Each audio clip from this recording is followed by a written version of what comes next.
بہت سارے معاملات ہیں کہ سم ٹائم اس طرح ہوتا ہے کہ ہسبینڈ آتا ہے اور کہتے ہیں جی کہ میری جو بیوی ہے وہ تو چڑچڑی ہوگی اور وہ سیدھی منہ جو ہے وہ بات بھی نہیں کرتی اور بہت مزور ہے، اور میری تو وہ ٹھیک ٹھاک جو ہے وہ آگے سے بےزتی بھی کر دیتی ہے، اور مطلب ہے کہ وہ ایون کہ اپنے شوہر کے ساتھ رہنا بھی نہیں چاہتی، اور ذرا سی بات جیسے کہتے ہیں نا کہ جو غصہ ہے وہ ناک پہ دھرا رہتا ہے.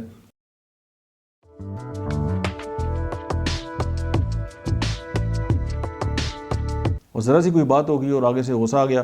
اور گھر کی جو انوائرمنٹ ہے وہ بہت زیادہ جو ہے وہ خراب رہتا ہے. تو اس طرح کی جو معاملات ہیں، اور جو اس کو ہم یہ کہہ سکتے ہیں کہ بہت زیادہ زود ہنسی ہوتی ہے کسی بھی چیز کے اگینسٹ، یعنی کہ کوئی بھی بات مزاج کے خلاف ہوگی اور غصہ آ گیا اور اس کے بعد آپ نے وہ بات پوری بھی کر دی تو پھر بھی جو ہے وہ غصہ جو ہے برقرار رہے گا. آپ نے اکثر ایسے بچے بھی دیکھے ہوں گے کہ وہ کوئی چیز مانگتے ہیں اور آپ تھوڑی سی دیر کے بعد اگر ان کو دے دیں تو اٹھا کے پٹک دیتے ہیں، پھینک دیتے ہیں.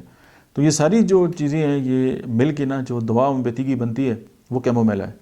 تو اگر آپ اس طرح کی خواتین کو کیمومیلا جو ہے وہ دیں گے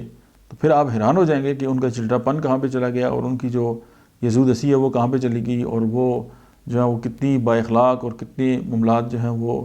ان کے بہتر ہو گئے. تو اس میں صرف خواتین کی بات نہیں ہے، مرد زیادہ خوش نہ ہوں وہ بھی اس طرح بدتمیز ہوتے ہیں، اور وہ بھی اپنی جو فیمیل ہے ان کے ساتھ ان کے معاملات اس طرح کے ہوتے ہیں. اگر اس طرح کے ہے تو پھر یہ ہے کہ شوہر کو بھی کیمومیلا کھلا دیں اور اپنا جو گھر ہے نا اس میں سکون کی جو زندگی ہے وہ بسر کریں.